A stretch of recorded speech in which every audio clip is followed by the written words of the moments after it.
મોરબી મહાનગરપાલિકાના ward number 2ના ભાજપના corporator Sitaben Parbatbhai હુંબલે પોતાના પદ પરથી રાજીનામું આપ્યું છે. તેઓ મોરબી કમલમ ખાતે રાજીનામું સોંપવા પહોંચ્યા હતા. વોર્ડમાં પ્રાથમિક સુવિધાઓના અભાવ અને અનેક રજૂઆતો છતાં વિકાસના કામો ન થતા તેમણે આ નિર્ણય લીધો હોવાનું જણાવ્યું છે. ભાજપના ચૂંટાયેલા કોર્પોરેટરે રાજીનામું આપતા મોરબીના રાજકીય વર્તુળોમાં ચર્ચા તેજ બની છે. પ્રાથમિક સુવિધાઓના મુદ્દે અપાયેલા આ રાજીનામાથી સ્થાનિક રાજકારણમાં ગરમાવો જોવા મળી રહ્યો છે. સીતાબેન પરબતભાઈ 2 નંબરમાં રણછોડમાં કાંઈ કરતાં કાંઈ કામ થતા નથી અને પાણી ભરાય છે. અટાણે ફોન કોઈ ઉપાડતું નથી. ખાટલા ઉપર બેઠા બેઠા ખાય છે અને અમે દરેક મિટિંગમાં બધાને લખીને દીધું છે. એમ નહીં કે આ મિટિંગમાં જાણ નથી કરી. જાણ કરી છતાંય અટાણે હજી કોઈ જવાબ નથી દેતા, એટલે અમે રાજીનામું દઈશું. શું નામ તમારું? મારું નામ પરબતભાઈ ભવનભાઈ આહિર.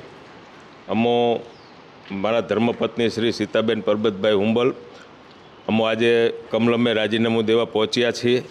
અને રાજીનામું દેવાનું કારણ એક જ છે કે મોરબી મહાપાલિકાની અંદર અમે વોર્ડ નંબર 2માં તાજા ચૂંટાયેલા છીએ, સદસ્ય છીએ, પરંતુ મોરબીની અંદર કોઈ પણને ફોન કરીએ, પદાધિકારીને કરીએ તો ભલે ને અધિકારીને કરીએ તો ભલે, કોઈ ફોન ઉપાડતું નથી.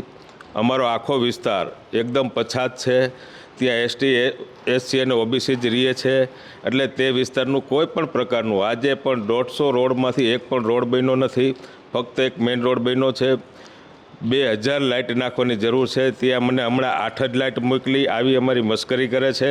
એટલે આવા સંજોગોમાં અમે આ પદ ઉપર રહી તે વ્યાજબી નથી, કારણ કે દરેક રોડ ઉપર મેટલ નાખવી પડે એમ છે. મેં જ્યારે નવી બોડી આવી ચોમાસા પહેલાં જ એવું મેં જાણ કરી દીધી હતી લેખિતમાં, મારે ઓછામાં ઓછી 200 ગાડી જોશે, મારે 150 શેરી છે, 150 શેરીની અંદર મેટલ નાખવી પડે એમ છે.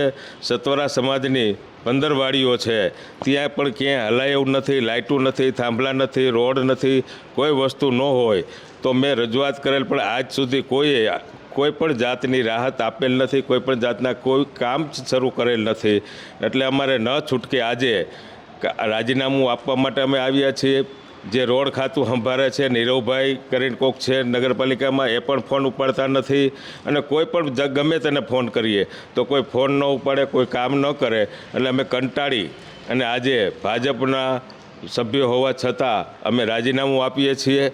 અને આ રાજીનામું તમે જોઈ શકો છો. અમે આ રાજીનામું અત્યારે લખીને આવ્યા છીએ અને અત્યારે ઉપર અમે જિલ્લા ભાજપ પ્રમુખશ્રીને આ રાજીનામું સોંપવા જઈ રહ્યા છીએ. જય હિન્દ, જય ભારત, વંદે માતરમ.